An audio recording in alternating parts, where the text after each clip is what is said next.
राजकीय रंग सगळे देण्याची गरज नाही, पण चिखल झालेलं त्याच्यात खेळायला मजा येणार आहे.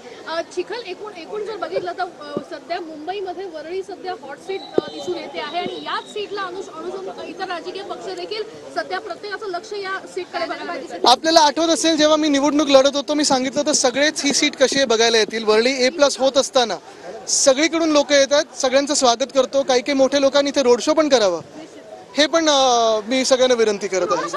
तुम्हाला वाटतं रोड शो फळतो? नक्कीच आम्हाला त्यांनी जर केलं तर आम्हाला चांगलं होतं. मैदानात मोठ्या प्रमाणात चिखल आहे, जांभोरी मैदान, तरी कमळ इथे येऊ देणार नाही.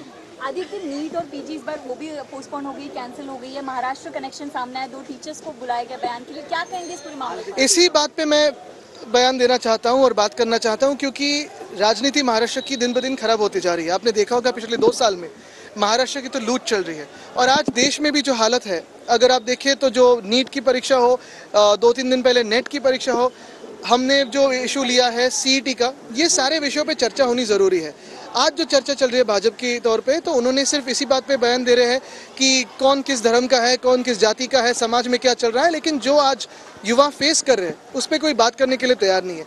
मुझे लगता है परीक्षा पे चर्चा बिल्कुल होनी चाहिए. चलो चर्चा करते हैं इस पर. सर, कल से अधिवेशन शुरू हो रहा है, क्या आपकी पार्टी की तरफ से या इंडिया गठबंधन की तरफ से संसद के अधिवेशन में इसको मजबूती के साथ बिल्कुल लिया जाएगा, बिल्कुल लिया जाएगा, क्योंकि ये देश के भविष्य के बारे में है. भाजपा भूतकाल के बारे में बात करती रहते हैं, हम भविष्य के बारे में बात करते हैं. काल CETच्या मार्फत पत्रकार परिषद देखील घेण्यात आली, म्हणतात की आम्ही योग्य ते कारवाई करत आहोत, परंतु कुठेही असं झालेलं नाही. उगाच राजकीय रंग देण्याचा मला वाटतं आपण पाहिलं असेल, काल 3 डायरेक्टर होते CETचे उत्तर द्यायला. त्याच्यातून 2 डायरेक्टर तर ज्या परीक्षेशी संबंधित असे होते, एक तर भाजपचे प्रवक्ते पण आहेत.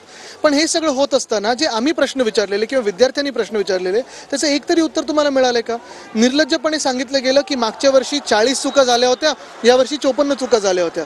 ते जे चुका करणारे लोक आहेत त्यांना सस्पेंड केलं गेलं पाहिजे की नाही गेलं पाहिजे, हा तुम्ही मला सांगा. तुम्ही विचार करा, तुम्ही जर विद्यार्थी असतात आणि तुम्ही जर ह्या परीक्षेला बसला असतात, 54 चुका होत आहेत, 1425 ऑब्जेक्शन्स रेज करतायत, 14.5 लाख CET सेललाच पैसे कमवायला मिळालेले आहेत. मग हे पैसे रिफंड होणार आहेत की नाही? आन्सर शीट आता काल त्यांनी सांगितले 3 दिवस बघायला देतील. मग तुम्ही हातात का नाही देतात आन्सर शीट? MCQच आहेत ना. कुठे याच्यात कुठे मोठं नॅशनल सिक्युरिटी थ्रेट आहे की आन्सर शीट परत दिलं तर काहीतरी देशाला नुकसान होणार आहे? मुख्य गोष्ट हीच आहे, पारदर्शकता आणा. बाकी कोणी काही विचारत नाही. आणि काल राज्यपाल महोदय पण सहमत होते आमच्या विषयाशी. आम्ही 2च गोष्टी सांगतोय, पर्सेंटाइल जसं दिलं तसं मार्क सांगा आणि आन्सर शीट द्या.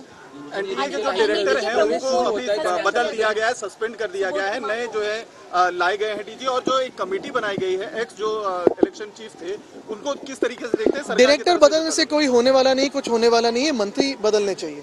पहले मंत्री महोदय ने कहा था कुछ गड़बड़ है ही नहीं, फिर कहा था कुछ गड़बड़ हो सकती है, और कल 24 घंटे जब थे एग्जाम के लिए, तब परीक्षा ही पोस्टपोन कर दिए.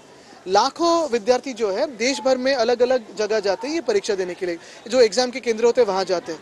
उसका पैसा कौन देगा? जो नुकसान हुआ है उसकी भरपाई कौन करेगा?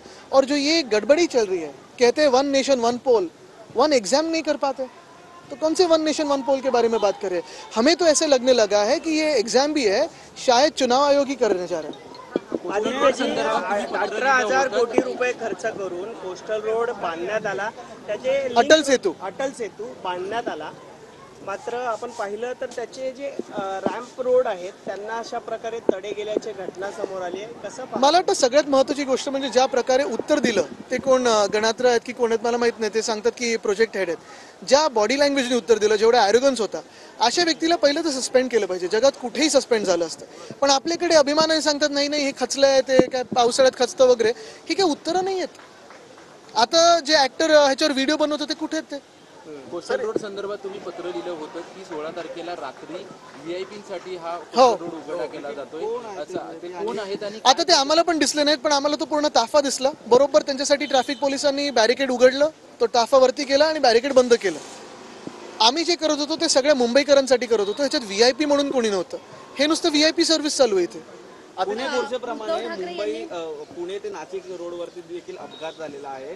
दिलीप मोहिते पाटील यांच्या घरातील कुटुंबीय आहेत आणि त्यांच्याकडून अपघात झालेला आहे. कसं बघता, हिट अँड रनच्या अनेक केसेस वाढलेल्या आणि त्यामध्ये VIP जे आहे, मला तुम्ही सांगा, कायदा सुव्यवस्थेवर बाकी कुठं दिसते का इथे महाराष्ट्रात तुम्हाला? कधी कोयता गँग, कधी ही गँग, कधी ती गँग, जे काही चाललंय महाराष्ट्रामध्ये, गृहमंत्री मला जाऊ दे ना घरी एवढ्यातच बसतात.